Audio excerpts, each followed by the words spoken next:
Welcome to Chillin' 101. We hope this video helps. You start by confirming compatibility and securing a backup.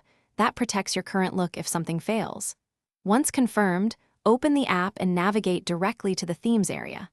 Make sure to copy the theme pack into the app's Import folder or use the built-in Import button. You'll see progress indicators. Watch for parsing messages. If the pack includes presets, enable Preserve User Settings so you don't overwrite essential preferences while proceeding. You now import the pack and make curated choices.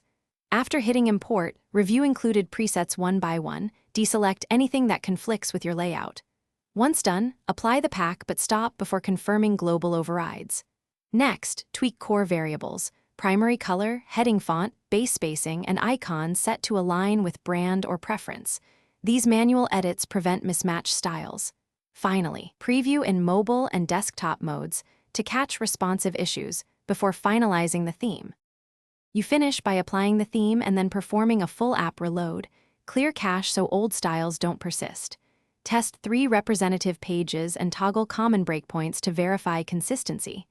If something looks off, revert to the backup and re-import, or check the app's import logs for parsing errors. Make targeted fixes. Replace faulty assets, correct CSS variables, or reassign missing fonts.